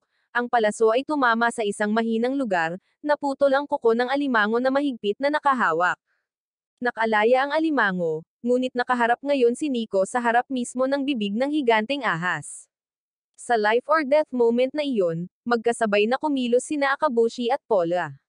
Dumiretso siya sa kanyang motorsiklo, habang si Akabushi ay tumalon para agawin si Nico. Parehong natamba, tuluyang napalunok sa bibig ng halimaw. Sa loob ng katawan ng ahas, mabilis na pinasok ni Nico at Akabushi ang isang tumpok ng fungi sa bibig nito. Nang marahas na sumabog ang fungi, ginamit ni Akabushi ang sariling sandata ni Paula para atakihin ito mula sa loob, na nabasag ang bungo ng ahas. Nakatakas ang dalawa sa isang mapagpasyang pagtalon, ligtas na bumagsak sa lupa, basang-basa sa pawis, ngunit ang kanilang mga mata ay nagniningning pa rin sa determinasyon. Nakipagkitang muli sa kanyang kapatid, sa wakas ay nagawa ni Nico na ipaliwanag ang lahat, na nagpaunawa sa kanya na sumama siya kay Akabushi upang iligtas siya, hindi dahil sa siya ay pinilit. Sabay silang tumingin sa bangkay ng ahas, napansin ang kakaibang uri ng fungus na tumutubo sa katawan nito. Sigurado si Nico na ito ang rust-eating fungus na matagal na nilang hinahanap. Namitas ng kabute si Akabushi at sinubukan itong kainin, ngunit wala itong pinagkaiba sa mga ordinaryong kabute, kaya nagduda siya na napunta siya sa maling direksyon. Dahil ayaw sumuko, nagpasya si Akabushi na maghanap ng isa pang ahas upang maberipika, sa paniniwalang hindi siya makakabalik ng walang dala pagkatapos ng labis na pagsisikap. Gusto ni Nico na magpagamot muna siya, pero hindi nakinig si Akabushi, itinulak pa niya si Nico. Sa sandaling iyon, may natuklasan si Nico na kakaiba. Inilagay niya ang dagwang kamay ni Akabushi sa kabute, at agad namang kakaiba ang reaksyon ng kabute. Nang makita ito, tuluyang pinayagan ni Akabushi na lagyan ng benda ni Nico ang kanyang sugat. Curious na nagtanong si Nico tungkol sa blood type ni Akabushi, pero hindi niya alam kung ano ang blood type. Naalala ni Nico ang sinabi ng kanyang lolo sa parehong bagay at napagtanto na ang mga tagapagtanggol ng fungi ay walang gaanong kaalaman sa medikal. Mula rito, Nagsimulang maghinala si Nico na ang dugo ng mga fungi protector ay naglalaman ng isang espesyal na sangkap, na siyang nagbigay daan upang maging mabisa ang mga kalawang na kumakain ng fungi. Sa isang ideyang kumikislap sa kanyang isipan, nag-aalinlangan na sinabi ni Nico na gusto niyang humingi ng dugo kay Akabushi para sa eksperimento. Pinagmasdan ni Paula ang pag-uusap, unti-unting nagbabago ang kanyang pagtingin kay Akabushi at sa mga fungi protectors. Tahimik siyang tumingin kay Akabushi, napahiya ang binata, namula, mabilis na tumalikod. Upang maiwasan ang tensyonado na kapaligiran, lumabas siya upang ayusin ang kanyang sasakyan. Ngunit habang abala sa pagtatrabaho, bigla niyang nakita ang ilang mga wire na metal na nahuhulog mula sa itaas, na mahigpit na nakakabit sa bangkay ng ahas. Pagtingala niya, nagulat siya nang mapagtantong matagal na silang sinusundan ni Korikawa.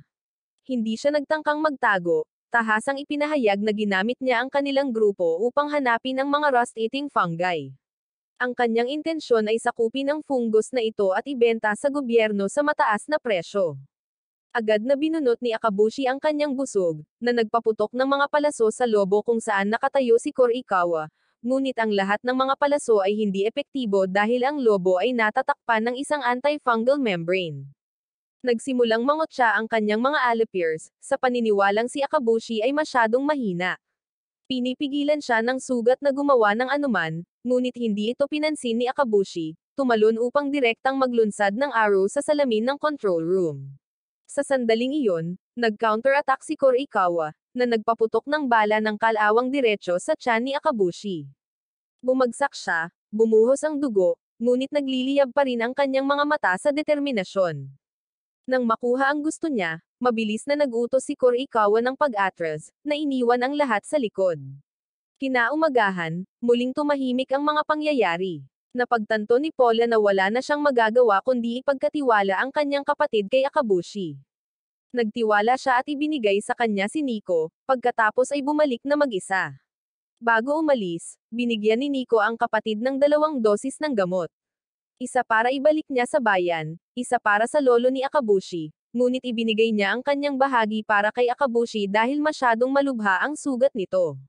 Kung walang paggamot, mabilis itong kakalat.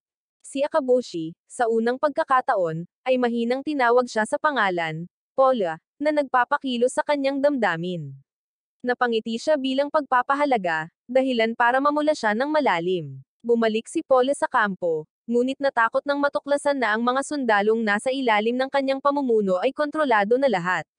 Agad siyang nahulog sa isang bitag, nahuli ni Korikawa. Inilabas pa niya ang lolo ni Akabushi bilang bihag, na naging desperado sa sitwasyon. Samantala, nagpapahinga sina Nico at Akabushi sa isang cabin na kompleto sa gamit. Sa halip na magpahinga, abala si Akabushi sa paglalaro ng alimango, hindi pinapansin ang sariling sugat, kahit na itinutulak ang lahat ng gawain kay Nico. Parehong galit at nag-aalala si Nico, nagluluto habang iritadong bumubulong. Sa pagkakataong iyon, namutla ang mukha ni Nico dahil sa balitang broadcast ni Korikawa sa TV. Nang bumalik si Akabushi, sinubukan ni Nico na magmukhang kalmado, ngunit hindi maitago ng kanyang mga mata ang kanyang pagkabalisa. May kakaibang napansin si Akabushi, natikman ang pagkain katatapos lang niluto ni Nico, at agad na nadiskubreng naglalaman ito ng gamot na pampatulog. Naghinala siyang may itinatago si Nico sa kanya, sa kanahulaan na nasa panganib si Paula. Iginiit ni Akabushi na alam niya kung saan siya kinukulong at gusto siyang iligtas kaagad. Ngunit pinigilan siya ni Nico, sinabi na sa kanyang malubhang kondisyon ng sugat, hindi ito maaaring ipagsapalaran ni Akabushi.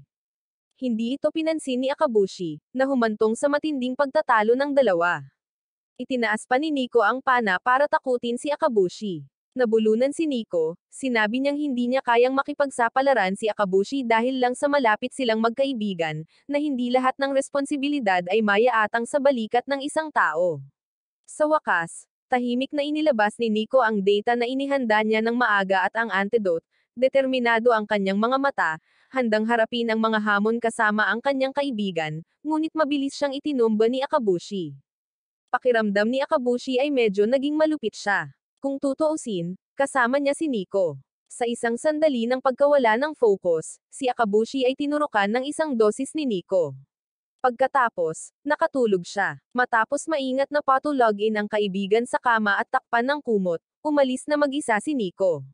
Determinado siyang iligtas ang kanyang kapatid na babae at si Jinbo. Si Kurikawa ay nagpapahinga sa isang marangyang silid, umiinom ng alak habang naglalaro ng baraha kasama ang kanyang mga nasasakupan. Ang maputlang dilaw na ilaw ay nagpapalupit sa eksena. Masyadong madali ang laro kaya unti-unti siyang nababagot. Umalangaw sa tahimik na espasyo ang kanyang mapanlit na tawa. Biglang sumulpat si Nico mula sa dilim at naghahanda na sa kanyang pana. Malamig niyang tinutukan si Kurikawa, puno ng puot ang kanyang mga mata. Pinagmumultuhan pa rin ni Nico ang imahe ng kanyang kapatid na pinahirapan na sadyang ipinalabas ni Kurikawa sa Full HD na hindi na sensor sa screen ng TV kahapon, kasama ang masamang banta na kung gusto niyang iligtas ang kanyang kapatid na babae at si Jinbo ay dapat na masunurin niyang ibigay ang sikreto ng kalawang na kumakain ng fungi sa kanya muna. Napakagat sa ngipin si Nico, hiniling na palayain muna niya ang kapatid bago mag-usap ng kung ano-ano. Ngunit ngumisi si Kurikawa, patagang tumanggi. Naniniwala siya na kung ibibigay niya muna ang tao, paano kung kinuha ni Nico ang kapatid at tumakas? Sino ang makakapigil sa kanya? Nang walang ibang pagpipilian, napilitan si Nico na gumanap ng isang dula, kumuha ng ilang mga vial ng gamot, na nagkukunwaring naghahanda ng isang formula. Si Kurikawa sa una ay nagpakita ng interes, ang kanyang mga mata ay nagniningning sa pag-iisip na malapit nang magkaroon ng walang limitasyong kapangyarihan sa kanyang mga kamay, ngunit lahat ng ginawa ni Nico ay pandaraya lamang. Nagulat si Kurikawa nang mapagtanto niyang isa lamang itong detalyadong panlilinlang. Umusok ang test tube sa mga kamay ni Nico, isang makapal na pulang usok ang kumalat sa buong silid. Ang usok na ito ay naglalaman ng isang ahente na paralisado, na naging dahilan upang manginig ang malalakas na allopiers at walang magawa sa isang kisap mata. Hindi pinalampas ni Nico ang pagkakataon. Kasing bilis ng kidlat, nagpaputok siya ng mga palaso upang tapusin ang bawat kampan, bawat putok ay tumpak. Pagkatapos, pumunta si Nico sa likod ni Kurikawa, binunot ang kanyang kutsilyo, at inatake siya ng paulit-ulit. Ito ang kanyang paghihiganti sa dinanas ng kanyang ate. Saglit na naisip ni Nico na nagtagumpay siya at makakaalis na siya. Ngunit hindi madaling natalo si Kurikawa. Sa taglay niyang katusuhan, bigla niyang inatake pabalik si Nico gamit ang isang nakakasawi na atake. Bumuhos ang dugo at bumaba si Nico na hindi makapaniwala, na pagtantong siya ay na-counterattack.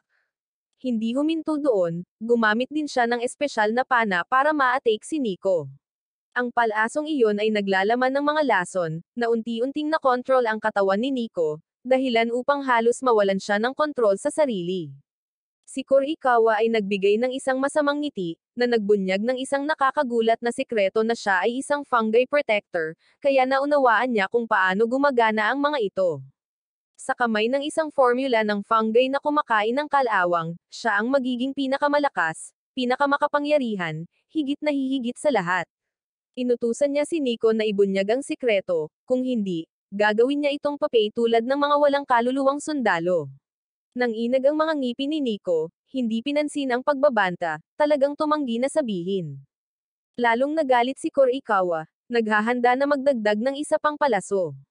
Biglang sumulpat sa di kalayuan si Akabushi at si Jinbo sa mga oras na ito ay nagpapanggap din na walang magawa para humanap ng pagkakataon. Habang nakakulong, matalino siyang gumamit ng daga. Gumawa ng sarili ng isang solusyon sa pagsira ng kandado, na nagbubukas ng ruta ng pagtakas. Malupit si Kurikawa, itinutok ang kanyang pana kay Akabushi, nagsasabi ng patuloy na nanunuya. Gumaganti pa rin si Akabushi, pinilit si Kurikawa na ibunyag ang katotohanan na siya ang nagpakalat ng chismis na ang mga fungi protector ay nagkakalat ng kalawang upang hatiin ang puso ng mga tao. Akmang hihilahin na ni Kurikawa ang gatilyo ngunit nahiwa ang braso nitong nakahawak sa pana sa putok ni Akabushi. Gayunpaman, tuluyan nang nawala ng kontrol si Nico, na hindi sinasadyang umatake, na naging sanhi ng pagkasugat ni Akabushi. Sinamantala ni Kurikawa ang pagkakataon para pilitin si Nico na pumili. Maaari lamang siyang pumili sa pagitan ng pagbubunyag ng sikreto o pagpaslang sa kanyang kasama sa paglalakbay gamit ang kanyang sariling mga kamay. Sa desperado na sitwasyong ito, sa wakas ay kinailangan ni Nico na ibunyag ang sikretong nasa dugo ng fungi protectors. Ngunit si Korikawa ay isang ganap na mandaraya. Nang malaman niya ang totoo ay agad niyang ipinakita ang tunay niyang kulay, inutusan si Nico na tapusin si Akabushi. Lumipad ang nakakasawi na palaso, ngunit sa sandaling iyon, itinaya ni Akabushi ang kanyang buhay upang saluhin ito ng kanyang bibig at umatake ito pabalik. Ang palaso ay tumusok sa mata ni Korikawa, kaya napasigaw siya. Pagkatapos noon, ang mga kabute ay tumubo ng husto sa kanyang katawan, kumalat sa lahat ng dako, napilit na inihampas ang kanyang ulo sa kisame sa sobrang galit. Ang lahat pala ay dahil kay Jinbo, ang matandang master ni Akabushi, na kumilos mula sa anino. Na-activate niya ang fungi para kontrolin si Korikawa, pagkatapos ay mabilis na nailigtas si Nico at Akabushi palabas. Bago umalis, inutusan niya ang dalawa na tumakbo ng mabilis habang siya ay muling nanatili sa likuran upang pigilan ang mga sundalo. Sa kabila ng mga pagtutol ni Akabushi, nagpasya pa rin si Jinbo na manatili, na nagpaputok ng mga palaso at naglulunsad ng fungi, na naging sanhi ng paglubog ng mga kontra-ataking sundalo sa isang mataas na dulot ng gamot. Dahil hindi mabisang makalaban, matapos makatakas sa labas, nagsimulang bumagsak si Nico habang mabilis na kumalat ang lason sa kalawang sa kanyang katawan. Nang makita ang kanyang kaibigan na humihingal, lumuhad si Akabushi, nakaramdam ng kawalan ng kakayahan at sakit na nagwasak sa kanyang puso. Sa sandaling iyon, ang tapat na higanteng alimango ay sumugod, na winalis ang mga natitirang sundalo, na pinoprotektahan silang dalawa.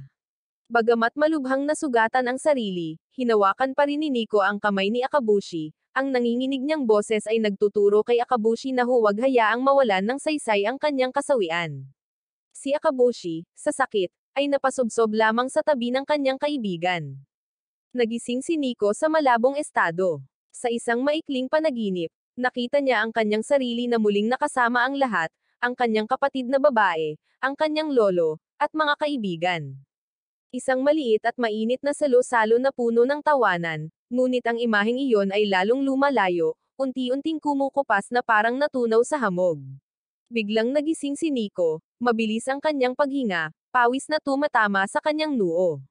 Ang kanyang buong katawan ay ngayon ay mahigpit na nakapulupot, ang bawat puting strip ay nakabalot ng mahigpit na kahit isang bahagyang paggalaw ay masakit na matalim. Ang kanyang mga mata ay natatakpan ng isang makapal na benda, na nagpaparamdam sa kanya na parang tuluyan na siyang nahulog sa kadiliman. Ang pag-iisip na maaaring siya ay maging isang bulag na tao tulad ng isang uri ng soundwave na walang anino na monghe sa paa, na nagpang-inag sa takot kay Nico, na iniisip ang isang buhay na nakikibaka magpakailanman sa kadiliman. Sa tabi niya, umupo doon si Akabushi, nagmumuni-muni, ngunit may kalmadong boses, tinitiyak si Nico na huwag masyadong mag-alala. Sinabi niya na nakakuha siya ng isang mahalagang kabute mula kay Paula at nagsasaliksik upang maghanda ng gamot, batay sa formula na iniwan mismo ni Nico. Nagmamadaling tinanong ni Nico kung nasubukan na ba ito ni Akabushi sa kanyang sarili, umaasang siya mismo ang magiging unang ginipig. Ngunit ngumiti lang si Akabushi, sagot na naging ginipig na siya sa gamot hanggang sa pagkabagot. Sa totoo lang, sinadyang piniringan ni Akabushi si Nico para itago ang katotohanang nasa katawan pa rin niya ang sakit na kalawang, hindi pa rin nawawala. Natahimik si Nico, na konsensya na ang pagiging mapusok at mainit na ugali ang naglagay sa kanilang dalawa sa ganitong sitwasyon. Ngunit malumanay na iminungkahi ni Akabushi na hindi naman sila talo dahil kung tutuusin, matagumpay nilang nailigtas sina Jinbo at Paula. Inaliw niya si Nico na ang ganoong resulta ay higit pa sa sapat na pag-asa, pero hindi pa rin masaya si Nico. Napabuntong hininga siya at saka biglang nagmungkahi ng pilyo na subukan ni Akabushi na makipag-date sa kapatid niya. Napatalon si Akabushi, namumula sa takot ang mukha, agad na naalala ang eksenang muntik na siyang hampasin ng bakal sa ulo ng kapatid ni Nico. Ang pag-iisip ng pakikipag-date sa matigas na babae ay hindi na siya naglakas loob na mag-isip pa. Humagalpak ng tawa si Nico, pagkatapos ay mahinang sinabi na ang kanyang kapatid na babae ay talagang katulad ni Akabushi. Bagaman malakas sa labas, siya ay sensitibo sa loob at hindi kailanman nagkaroon ng anumang karanasan sa pag-ibig. Hindi lang iyon, isa rin ang kanyang ate sa mga nangungunang dilag ng bayan. Nang marinig ito, hindi alam ni Akabushi kung ano ang i-react, napaungal na lamang siya at napakamot sa ulo. Nagkatinginan sila at nagtawanan. Pagkatapos, si Nico, sa sobrang pagod, ay unti-unting nakatulog. Pinagmamasdan siya ni Akabushi na mahimbing na natutulog, may nararamdamang pagsisisi sa loob niya. Hindi siya naglakas loob na manatili sa tabi ni Nico ng matagal, dahil naging pabigat na siya at ayaw niyang maharap si Nico sa panganib. Sa wakas, gumawa si Akabushi ng isang masakit na desisyon. Dito sila maghihiwalay para mas ligtas si Nico. Samantala, sa ibang lugar, tinutuloy pa rin ni Kurikawa ang kanyang madilim na pagsasabuatan. Dinala niya si Jinbo sa isang lumang bodega, isang madilim na lugar na puno ng amoy ng kalawang at langis ng makina. Dito, malamig na isiniwalat ni Kurikawa ang kanyang buong plano. Kamakailan, ang kalawang sa hangin ay makabuluhang nabawasan, at ang bilang ng mga nahawaang tao ay unti-unti ring nabawasan. Nangangahulugan ito na ang kanyang kapangyarihan ay nayanig din. Sa makatuwid, binalak ni Kurikawa na lumikha ng artipisyal na kalawang na hangin. Sinadya niyang tunawin ang isang higanteng halimaw na ganap na natatakpan ng kalawang, pagkatapos ay gumamit ng mga kalawang na bala para diretsyong paputukan sa direksyon ng mga pinagmumulan ng hangin. Kapag ang hangin na may dalang kalawang na alikabok ay lumipad, ang buong lupain ay muling malulubog sa epidemya. Hindi titigil doon, idineklara din niyang lilipulin niya ang mga species ng ahas sa lambak na iyon upang maiwasan ang pagkakaroon ng pagkakataong umunlad ang mga kalawang na kumakain ng fungi. Pinapanatili niyang buhay si Jinbo, na pinilit na bumalik sa nayo ng mga fungi protector upang hikayatin ang kabataang henerasyon na mag-abuloy ng dugo bilang materyal para sa paggawa ng gamot. Ngunit si Jinbo ay mahigpit na sumalungat, ang kanyang mga mata ay nagniningning, at biglang ginamit ang kanyang sariling ulo upang dumiretso sa mukha ni Kurikawa, na naging sanhi ng kanyang ilong, at ang dugo ay bumulwak sa mga agos. Agad na sumugod ang mga gwardya para pahirapan siya ng husto. Sa kanyang galit, si Kurikawa ay bumunot ng kutsilyo, balak na putulin ang mga daliri ng matanda upang pilitin ang pagpapasakop. Ngunit nanatiling matatag si Jinbo, hindi nanginginig sa takot. Nang malapit nang dumampi ang talam sa kanyang balat, biglang nagtaksil ang isa sa mga gwardya, na ikinasa ang kanyang kutsilyo upang putulin ang mga tanikala na naggapos kay Jinbo. Tumalikod siya para tusukan ng mariin ang binti ni Kurikawa, na nagdulot sa kanya ng sobrang sakit na kailangan niyang tanggalin ang kanyang maskara. Sa sandaling ito, nagulat ang lahat. Ang traidor pala ay si Akabushi in disguise. Hindi pinalampas ni Akabushi ang pagkakataon, bumagsak si Kurikawa, ngunit nagawa pa rin ng matandang lalaki na makatakas sa kasawian. Paggulong pababa sa basement, laking gulat ni Jinbo nang mapagtanto niyang nahawa na rin si Akabushi ng kalawang. Ngunit kalmado si Akabushi, inutusan ang kanyang lolo na humanap ng paraan para sirain ang kanya ni Kurikawa habang siya mismo ang haharap kay Kurikawa. Niyakap nila ang isa't isa ng mahigpit na parang huling palm bago tumalon si Akabushi sa basement para sa huling laban. Agad na inutusan ni Kurikawa ang kanyang mga allopiers na dalhin ang sikretong sandata. Ito ay isang higanti na may mga isyu sa pag-iisip, kamay na may hawak na baril. Sa sobrang galit na pagpaputok, mabilis na pinaputok ni Akabushi ang dalawang palaso sa kanyang paanan, na naging sanhi ng pagsabog ng amag, na ginawang diretsyong nahulog ang higanti sa magma sa ibaba. Ang labanan ay naganap ng tense at nang si Akabushi ay naghahanda upang tapusin si Kurikawa gamit ang kanyang pana at palaso, natuklasan niyang ang kanyang kamay ay naagnas na ng kalawang at hindi na niya mahayla ang busog. Si Kurikawa ay tumawa ng mapanukso, na nagpapakita ng tagumpay, ngunit si Akabushi ay sumugod, sinuntok siya ng diretso sa mukha, na umuungal na ang pagtakbo ay pagkaduwag at hahabulin niya siya hanggang dulo. Matindi ang laban ng dalawa at sa kabila ng pagkakatama ng maraming beses, galit na galit pa rin na sumulong si Akabushi, pinatumba ang bawat allopiers, pagkatapos ay sumugod upang magbigay ng huling suntok na bumasag sa mukha ni Kurikawa. Duguan at kalawangin ang kamay ni Akabushi, ngunit hindi sumusuko ang kanyang mga mata. Nagmamadaling nag-reload si Kurikawa, naghahanda na siyang tapusin nang biglang sumulpat si Nico. Nagpaputok siya ng tumpak na arrow, na nagpatambo sa prosthetic na braso ni Kurikawa. Sinamantala ni Akabushi ang pagkakataong kumagat ng diretsyo sa kanyang leeg, pagkatapos ay inipit siya sa tinunaw na kalawang. Umalangaw ang mga hiyawan ni Kurikawa, pagkatapos ay mabilis na nalubog sa matengkad na pulang daloy ng magma. Natapos ang labanan at nakatayo sa malapit si Nico, tumutulo ang mga luha at uhog, sinisisi si Akabushi kung bakit niya isinapanganib ang sarili niyang mag-isa. Naalala niya ang pangakong minsan nilang sinumpaan. Ngunit iniabot lamang ni Akabushi kay Nico ang kanyang pana, sinabi na ang kanyang kaluluwa ay mananatili sa loob nito, kahit na ang kanyang katawan ay nilamon ng kalawang. Hiniling niya kay Nico na siya na ang magtatapos sa kanyang buhay. Sa halip na hayaang alisin ng kalawang ang dignidad na ito, nanginginig si Nico, mahigpit na nakahawak ang kamay sa bowstring, nangingilid ang mga luha. Sa sandaling iyon ng matinding sakit, napilitan siyang tuparin ang huling hiling. Ang palaso ay umalis sa busog, na humahampas sa hangin upang ipasok ng diretso sa katawan ni Akabushi. Ang kanyang katawan ay unti-unting lumubog sa magma, ngunit sa kanyang mga labi ay nananatili pa rin ang isang nakakagaang ngiti. Napaluhod si Nico, umiiyak sa kawalan ng pag-asa, habang ang kanyang kaibigan, ang kanyang mahal na kasama, ay natapos ng tuluyan. Pagkatapos ay nagsimulang bamulong ang kanyang bibig na mahal niya si Akabushi.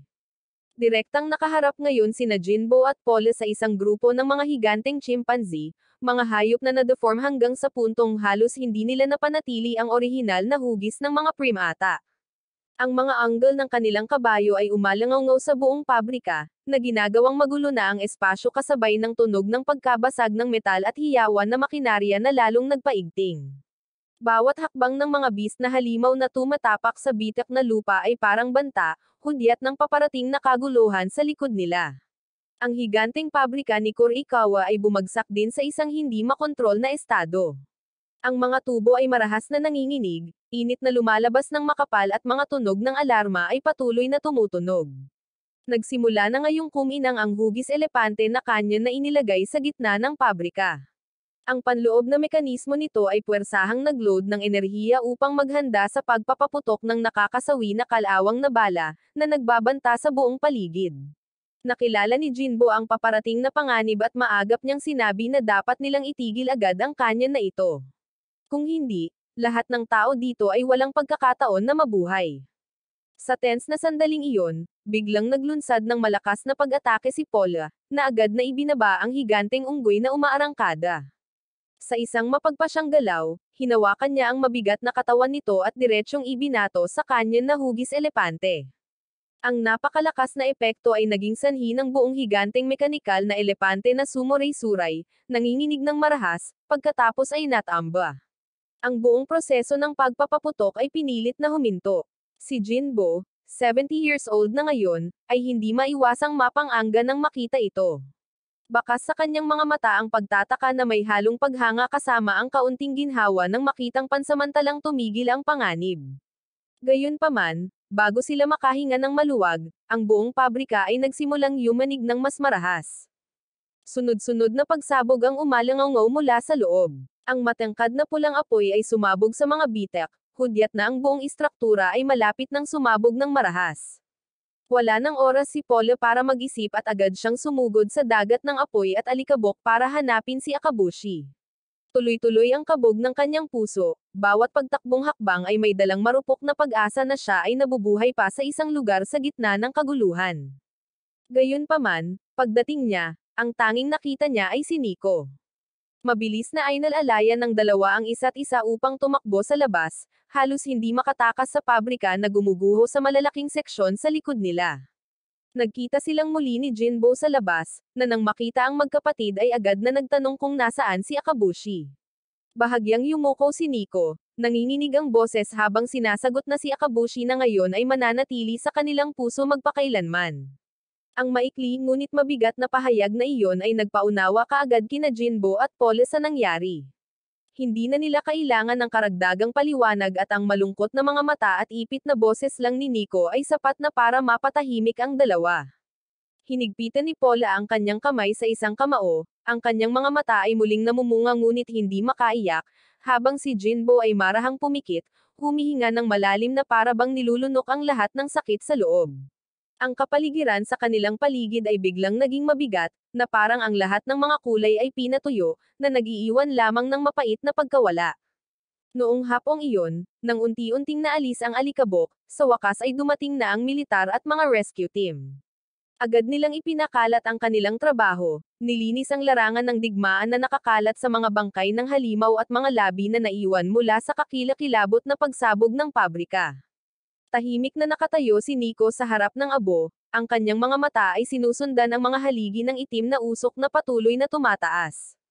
Sa loob-loob niya ay bumalot ang isang pakiramdam ng kawalan, parehong masakit at determinado, na para bang ang alaala ni Akabushi ay magpakailanman na magiging gabay na apoy para sa kanya upang sumulong.